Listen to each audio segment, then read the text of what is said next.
राजा परीक्षित के जन्म की कहानी। परीक्षित के जन्म की कथा महाभारत के युद्ध के समय की है। जब द्रौपदी को इस बात की जानकारी मिली कि अश्वत्थामा ने उसके 5 बेटों की हत्या कर दी है, तो उसने अनशन करने की ठान ली। द्रौपदी ने प्रण लिया कि वह अपना अनशन तभी तोड़ेगी जब तक कि अश्वत्थामा के सिर पर लगी मणि उसे मिल नहीं जाती। जब अर्जुन को इसकी जानकारी मिली तो वे अश्वत्थामा से युद्ध करने निकल गए।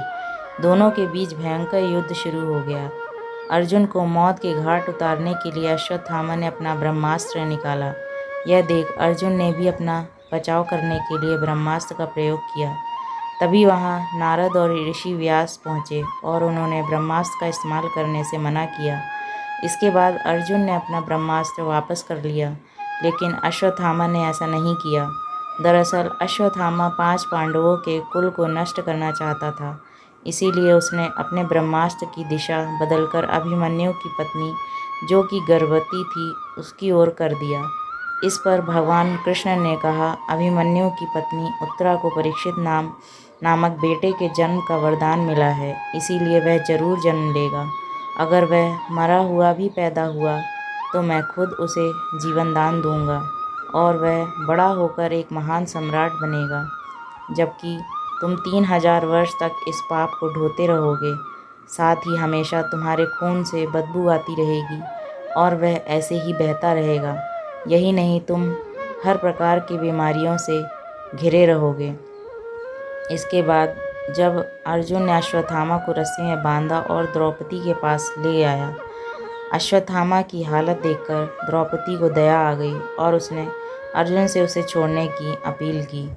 मगर भगवान कृष्ण ने ऐसा नहीं होने दिया और उन्होंने अर्जुन को आदेश दिया कि उसके सिर पर मणि निकाल ले और द्रौपदी को दे दो।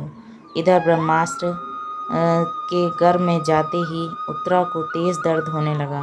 कुछ समय बाद उत्तरा ने अपने बच्चे को जन्म दिया, लेकिन वह मृत पैदा हुआ। यह देख वह रोने लगी। उसने भगवान कृष्ण से कहा, हे नारायण, आपने तो कहा था कि मेरा बेटे पर ब्रह्मास्त्र का असर नहीं होगा और वह जीवित ही पैदा होगा। वह सालों तक अमर होकर राज करेगा, लेकिन यह तो मरा पड़ा है। इसे जीवित करने की कृपा करो प्रभु। उत्तरा की बात सुनकर भगवान कृष्ण ने उत्तरा से कहा, हे पुत्री, तुम दुखी ना हो, तुम्हारा बेटा जरूर जीवित होगा। मैंने खुद इसके जीवन की रक्षा की है।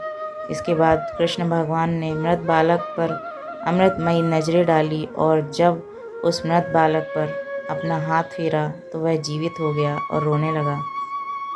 इसके बाद भगवान कृष्ण ने ब्रह्मास्त्र को वापस ब्रह्मलोक भेज दिया। यह चमत्कार देख सभी स्त्रियां आश्चर्यचकित हो गईं। इसके बाद भगवान कृष्ण ने अभिमन्यु के पुत्र का नाम परीक्षित रखा।